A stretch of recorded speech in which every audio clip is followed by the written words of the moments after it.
우리나라 근현대사 속에 참 그 대하 소설들이 있습니다. 가장 대표적으로는 혼불이라든지 아리랑, 또 태백산맥, 한강 이런 책들인데 그 중에 그 다냐라고 하는 정동주 작가가 쓴 다냐라고 하는 7권짜리 대하 소설이 있습니다.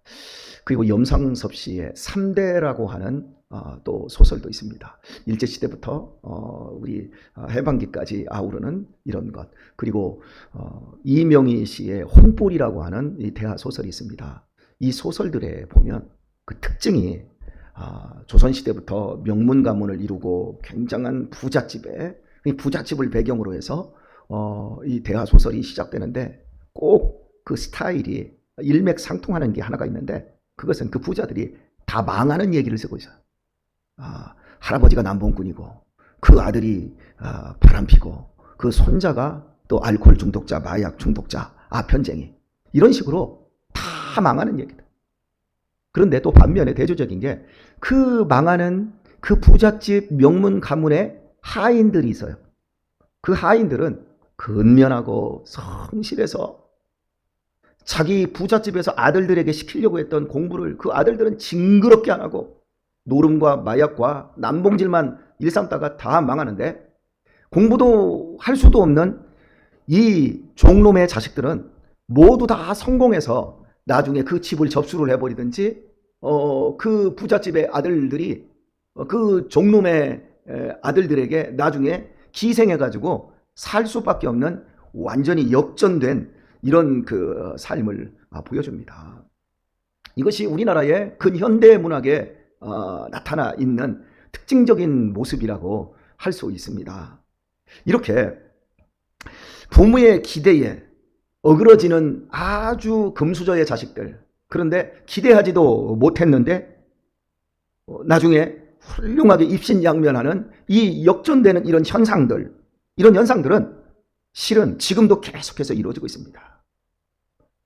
사람들이, 자식들이 굉장히 부유하고 넉넉한 형편에서 고생하지 않고 잘 키워내면 훌륭하게 될 줄 사람들이 알고 있지만 실은 그렇지 않습니다. 우리나라에 6.25 전쟁 그 이후 이 해방둥이들이 막 태어나고, 그 해방둥이들이 전쟁을 만나고 그 막 고통 속에서 그 부모들이 그 키워냈거든요. 그리고 이 자녀들이 우리나라에 그 산업화를 일구는 주역이 되어서 이게 한 70대 이상 이렇게 되시는 분들이에요. 그분들이 얼마나 고생을 했어요. 그리고 그분들이 고생하면서 일궈온 그 삶 속에서 내 자식들만큼은 그렇게 고생을 시키지 않겠다고 했습니다. 그런데 지금 한 70년이 지난 후에 이제 삶을 일자로 펴놓고 볼 수 있잖아요. 아버지 세대들, 베이비붐 세대들, X세대들, 그리고 지금 밀레니엄 세대까지 쫙 오는 5가지 세대가 딱 지나간 그 흔적을 딱 살펴보면 누가 자녀 교육을 제일 잘했냐면 6.25 전쟁이라고는 피비린내 나는 그 고통 속에서, 잿더미 속에서 배고픔을 이기지 못하고 막 허리띠 줄러 맸던 그 아버지 세대들이 훨씬 자녀들을 훌륭하게 키웠어요. 그리고 신앙적으로도 마찬가지고요.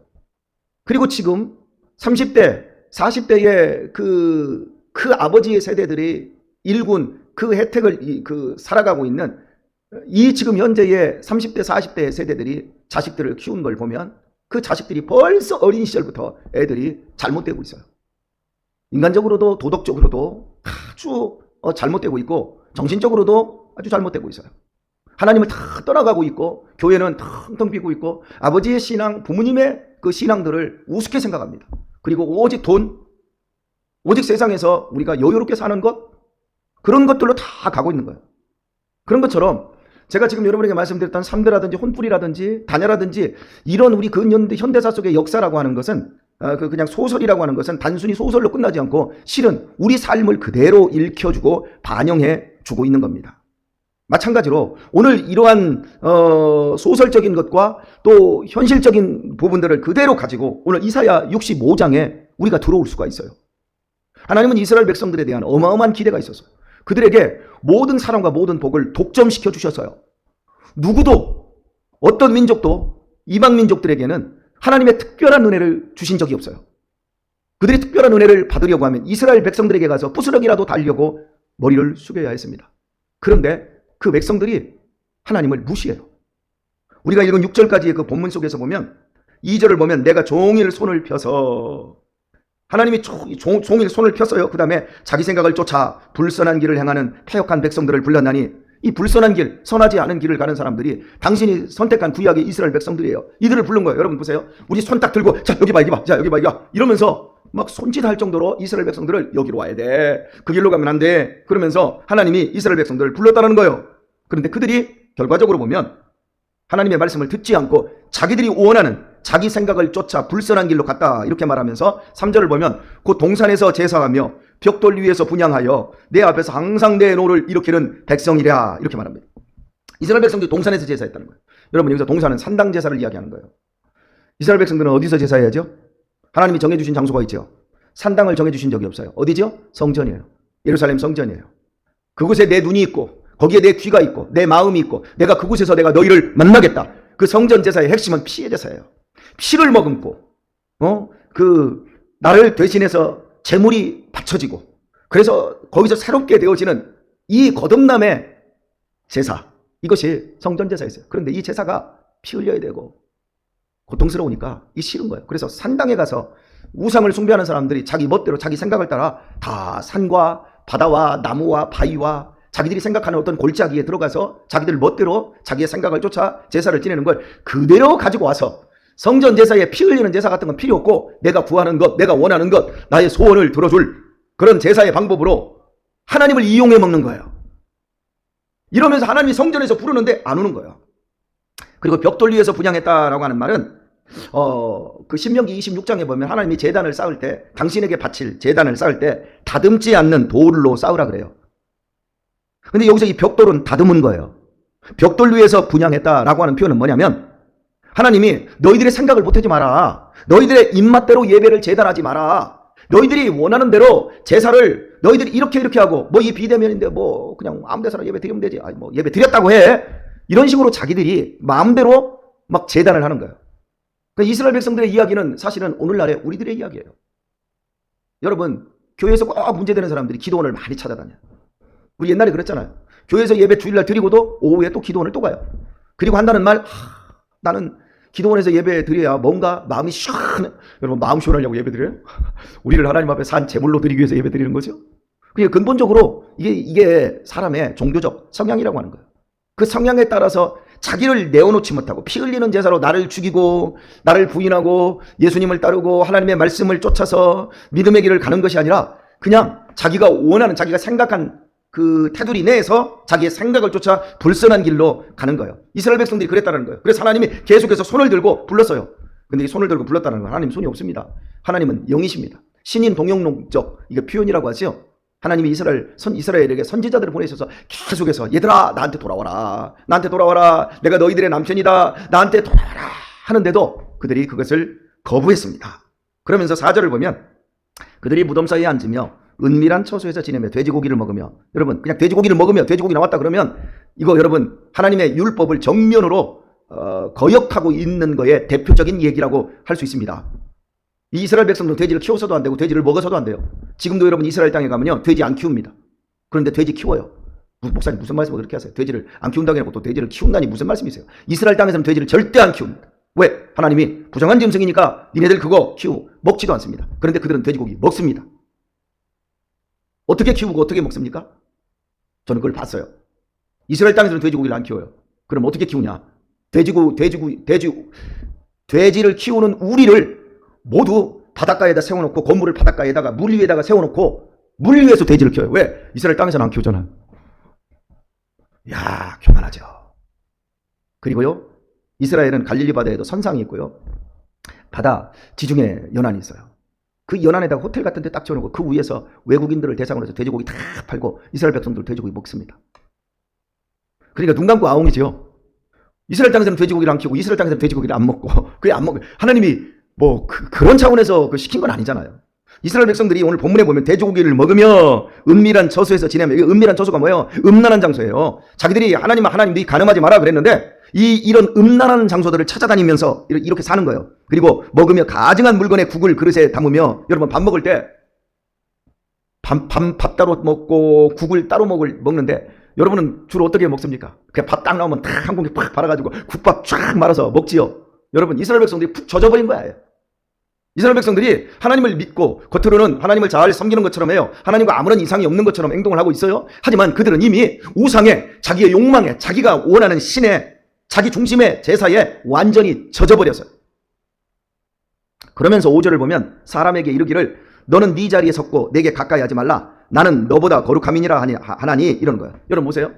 자기가 그렇게 더럽고 그렇게 추잡하게 하나님과 멀어져 있는데도 불구하고 하나님이 부르는데도 귓등에도 듣지 않으면서 딱 한다는 말, 야 나는 거룩해, 너보다 거룩해, 그러니까 나한테 이래라 저래라 하지 마.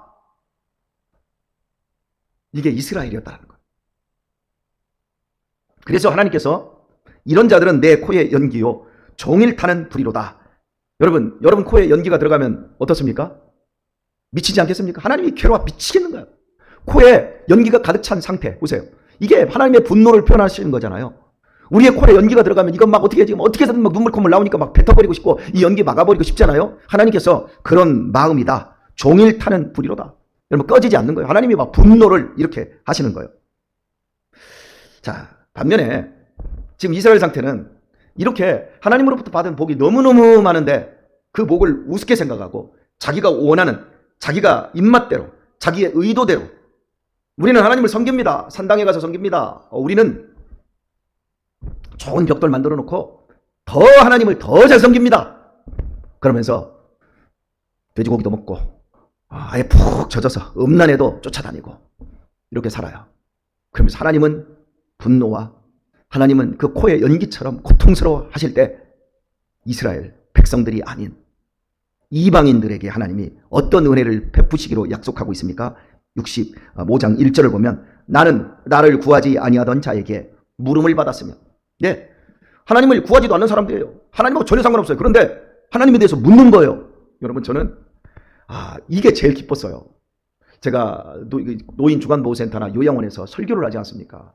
그런데 거기서 처음에 뭐 다 교인들만 있는 게 아니라 뭐 무당도 있고 또 불교인들도 있고 이 다 할머니들 할아버지 다 이런 분들인데 할머니 한 분이 저한테 제 설교를 다 듣고 났는데 그분이 한 3개월 정도 제 설교를 들었어요. 근데 처음에 설교 들을 때는 제가 그러니까 종교가 다르니까 인상을 깔고 눈 아래를 쳐다보고 굉장히 안 좋은 표정을 지어요.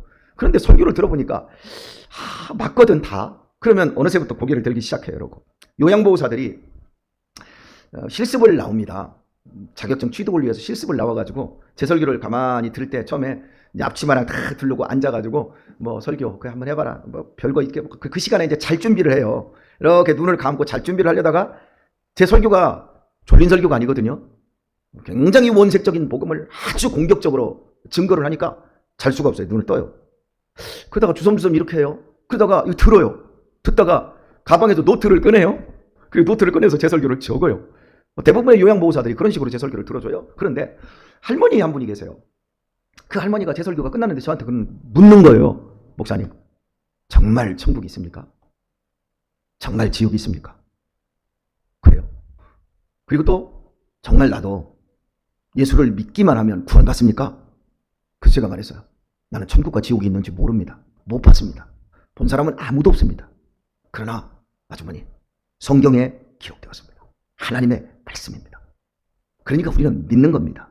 그리고 또 한 가지는 천국과 지옥이 있고 예수님을 믿으면 구원 받는다고 그걸 받아들이고 죽는 게 좋겠습니까? 천국과 지옥이 있는 줄도 모르고 예수 믿으면 구원 받는지도 모르고 이걸 내가 거부하고 죽는 게 낫겠습니까?